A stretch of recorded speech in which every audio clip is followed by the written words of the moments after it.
बिस्मिल्लाहिर्रहमानिर्रहीम। अस्सलाम वालेकुम students, this is doctor Adil और आप देख रहे हैं एलीट कंसेप्चुअल एकेडमी। मैं आपको टीच करूंगा बायोलॉजी। आपको पता है कि सिलेबस चेंज हो चुका है, तो हम लोग न्यू सिलेबस के अकॉर्डिंग बायोलॉजी का आज हमारा पहला लेक्चर है, जिसके अंदर हम लोग चैप्टर नंबर 1 का आगाज करेंगे। आइए बढ़ते हैं अपने आज के टॉपिक की जानिब और चलते हैं व्हाइट बोर्ड की जानिब। तो स्टूडेंट, आज का हमारा लेक्चर है चैप्टर नंबर 1 का, और बायोलॉजी का चैप्टर नंबर 1 का लेक्चर है द साइंस ऑफ बायोलॉजी। यानी कि इसमें हम लोग जनरल बैकग्राउंड के बारे में बात करेंगे या इंट्रोडक्शन के बारे में बात करेंगे बायोलॉजी के। अगर मैं बायोलॉजी की बात करूं तो इब्तदाई दौर के अंदर सिर्फ एक ही ब्रांच हुआ करती थी, एक ही फील्ड हुआ करती थी, which is called as the science. और बायोलॉजी भी खुद भी एक आपके पास ब्रांच है साइंस की। तो हम लोग स्टार्ट कर रहे होते हैं साइंस से। What is the science?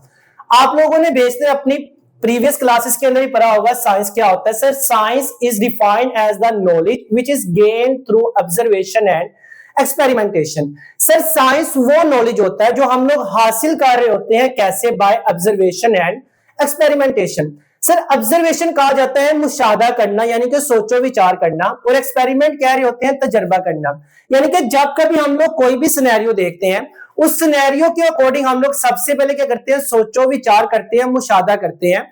और सोचो विचार करने के बाद जब हम लोग रीजनिंग कर रहे होते हैं, तो हम लोग उसको प्रूव करने के लिए तजर्बात करते हैं, यानी कि एक्सपेरिमेंट करते हैं। तो उस सिनेरियो के अकॉर्डिंग जब हम लोगों ने ऑब्जर्वेशन की, मुशाहदात की और तजर्बात को परफॉर्म किया, यानी कि एक्सपेरिमेंट परफॉर्म किए, उसके बाद जो नॉलेज हमें हासिल हो जाता है, this knowledge is called as the science. और जैसे जैसे साइंस एडवांस होती गई, टेक्नोलॉजी एडवांस होती गई, तो साइंस को मजीद 4 बड़ी ब्रांचेस के अंदर डिवाइड कर दिया गया। एक बायोलॉजी के अंदर, फिजिक्स के अंदर, केमिस्ट्री के अंदर, मैथमेटिक्स के अंदर। हम लोग स्टार्ट करेंगे बायोलॉजी। तो आइए हम लोग पढ़ते हैं व्हाट इज द बायोलॉजी। अगर हम लोग बायोलॉजी की हिस्ट्री के बारे में बात करें, यानी कि इसके बैकग्राउंड के बारे में बात करें, तो बायोलॉजी खुद ग्रीक यानी कि यूनानी जुबान से 2 लफ्ज से मिलकर बना हुआ है, एक बायोस और एक लोगोस। तो यूनानी जुबान के अंदर बायोस का मतलब होता है लाइफ और लोगोस का मतलब होता है स्टडी या रीजनिंग। तो बायोलॉजी खुद इसका लफ्जी मतलब क्या होता है? It is the study of life. और हम सबको पता है सर, लाइफ किन की होती है? जानदारों की। तो सर, बायोलॉजी के अंदर हम लोग क्या कार्य होते हैं? स्टडी करते हैं किसको? लिविंग ऑर्गेनिजम्स को। सर, लिविंग ऑर्गेनिजम्स को किन किन पहलुओं के अंदर स्टडी किया जाता है, किन किन एस्पेक्ट के अंदर स्टडी किया जाता है?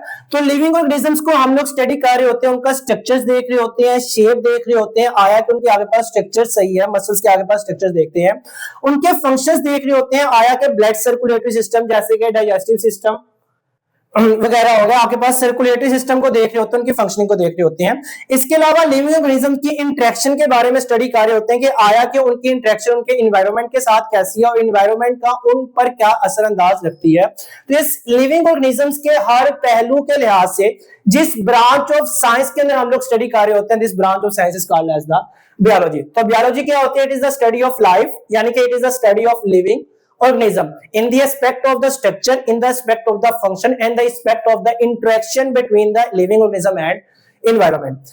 तो ये था हमारा आज का आगे पास इंट्रोडक्शन। आइए बढ़ते हैं अपने अगले सब टॉपिक की जानिब, और अगला हमारा सब टॉपिक है the fields of biology.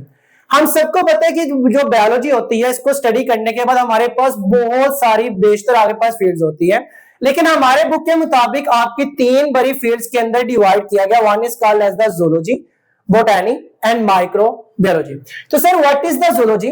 Zoology को याद करने का बहुत ही आसान तरीका होता है ज़ूलॉजी। लॉजी अभी हम लोगों ने पढ़ा, इट इज द स्टडी या रीजनिंग। जू, अगर जू की बात करें तो आप सबको पता होगा, जू यानी चिड़ियाघर के अंदर आप लोग क्या देखने जाते हो? आप लोग जानवर देखने जा रहे होते हो। तो लॉगी यानी कि स्टडी। तो zoology it is the study of animals. तो एनिमल्स की स्टडी जिस फील्ड ऑफ बायोलॉजी में की जाती है, उसे आप लोग क्या कह रहे होते हो? ज़ूलॉजी कह रहे होते हो।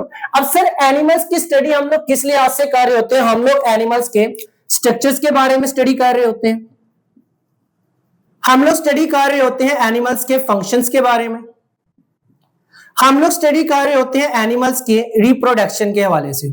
सर, रिप्रोडक्शन अमूमन में आप सबको पता होगा, फंक्शंस के बारे में आप सबको पता होगा। अगर रिप्रोडक्शन की बात की तो रिप्रोडक्शन एक ऐसा अमल होता है जिसमें एक जानदार अपने ही जैसे अपनी प्रोजेनी को, यानी कि अपने ही जैसे मजीद जानदारों को प्रोड्यूस कर रहा होता है। This method is called as the reproduction. तो study of animal is called as a zoology animals को किन एस्पेक्ट से स्टडी किया जाता है, उनके स्ट्रक्चर्स के बारे में स्टडी कर रहे होते हैं हम लोग, उनके फंक्शंस के बारे में स्टडी कर रहे होते हैं, हम लोग कैसे रिप्रोड्यूस करके वो अपने आगे पास न्यू प्रोजेनी को प्रोड्यूस कर रहे होते हैं, उसको स्टडी कर रहे होते हैं। दूसरी हमारी बड़ी फील्ड आ जाती है बायोलॉजी के अंदर, this is the botany, and botany is the study of plants. Sir अगर हम लोग प्लांट्स के बारे में बात करें, प्लांट्स में हमारे जानदार हैं और जानदारों की स्टडी हम लोग बायोलॉजी के अंदर कर रहे होते हैं। तो प्लांट्स की भी हम लोग किन किन एस्पेक्ट के लिहाज से स्टडी कर रहे होते हैं, हम लोग स्टडी कर रहे होते हैं अकॉर्डिंग टू द आपके पास स्ट्रक्चर्स देख रहे होते हैं प्लांट का, हम लोग फंक्शंस देख रहे होते हैं, हम लोग लाइट का इफेक्ट देख रहे होते हैं प्लांट्स के ऊपर, हम लोग फंक्शनिंग देख रहे होते हैं प्लांट्स के अंदर, हम लोग रिप्रोडक्शन देख रहे होते हैं कैसे एक प्लांट मजीद प्लांट प्रोड्यूस कर रहा होता है। इसके बाकी बहुत सारे मेथड्स होते हैं रिप्रोडक्शन के, आप लोग जैसे जैसे आगे बढ़ते जाएंगे इंशाल्लाह हम लोग स्टडी करते जाएंगे। आइए बढ़ते हैं अपने तीसरी फील्ड की जानिब, और तीसरी हमारी फील्ड ऑफ बायोलॉजी है, it is the micro biology. Sir microbiology नाम से जाहिर है it is the study of the micro organism. Sir micro organisms क्या होते हैं? माइक्रो ऑर्गेनिज्म वो छोटे छोटे जानदार होते हैं जो इंसानी आंख से नजर नहीं आ रहे होते, जिनको एक स्पेशल डिवाइस से देखा जाता है which is called as the microscope. तो ऐसे सारे के सारे जानदार जो माइक्रोस्कोप से देखे जाते हैं, इंसानी आंख से नेकेड आई से नजर नहीं आ रहे होते, these are called as the micro organisms. और माइक्रो ऑर्गेनिज्म के अंदर एग्जांपल है फंजाई की, बैक्टीरिया की।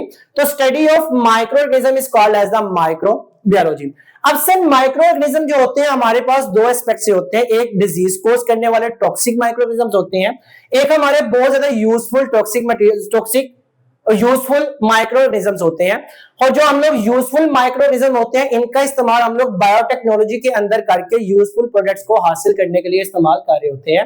तो माइक्रो ऑर्गेनिज्म की हर लिहाज से स्टडी के कैसे वो डिजीज को कोज कर रहे होते हैं, कैसे वो रिप्रोड्यूस करके अपने इंडिविजुअल्स की तादाद को ज्यादा कर रहे होते हैं, या कैसे हम लोग उनको इस्तेमाल करके यूजफुल प्रोडक्ट को इस्तेमाल कर रहे होते हैं, this study of micro organism is called as the micro biology. तो ये था हमारा subtopic which is the fields of biology. आइए बढ़ते हैं अपने आगे पास तीसरे टॉपिक की जानिब, चूंकि तीसरा टॉपिक हमारे पास एक लेंथी टॉपिक है और इसको मैं दो पार्ट के अंदर कन्वर्ट करूंगा, it is the branches of biology. आज हम लोग पार्ट 1 को स्टडी करेंगे और पार्ट 1 के अंदर हम लोग 3 ब्रांचेस की स्टडी करेंगे माइक्रो बायोलॉजी की।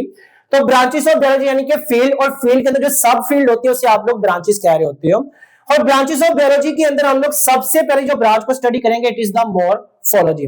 अगर हम लोग मॉर्फोलॉजी की बात करें तो मॉर्फ का वर्ड आपके पास ग्रीक यानी कि यूनानी जुबान से है और इसका लफ्जी मतलब होता है फॉर्म यानी कि शेप। तो मॉर्फोलॉजी एक ऐसी ब्रांच होती है बायोलॉजी के जिसके अंदर हम लोग लिविंग ऑर्गेनिजम्स की शेप के बारे में स्टडी कर रहे होते हैं, स्ट्रक्चर्स के बारे में स्टडी कर रहे होते हैं।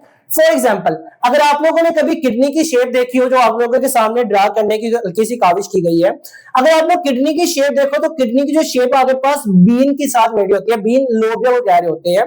तो हमारे पास किडनी को देखना, देख के उसकी शेप को पहचानना कि शेप आपके पास कैसी है, it is the bean shape structure और आपके पास bean shape body.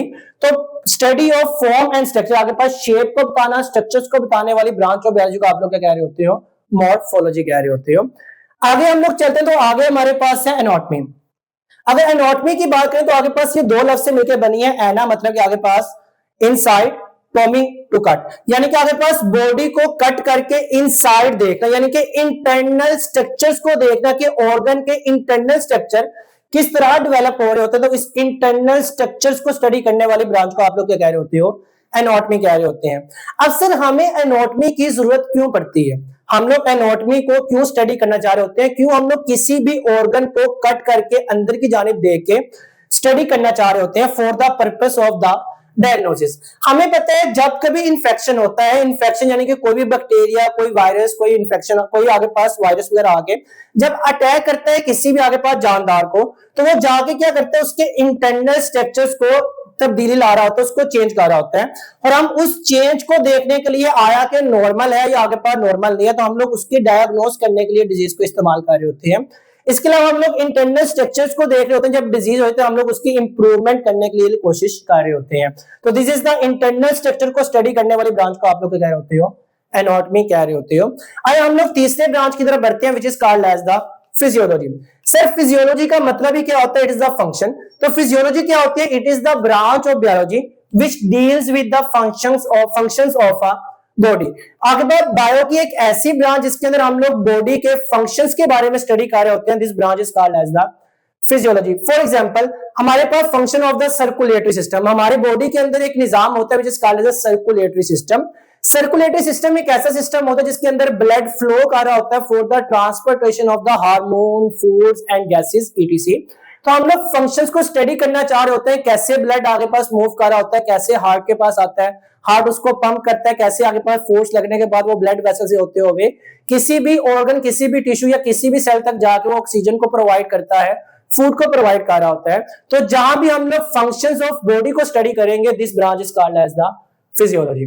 This is our today topic. उम्मीद है आप सबको बहुत अच्छा लगा होगा टॉपिक और किसी किस्म का कोई मसला ना होगा। शुक्रिया।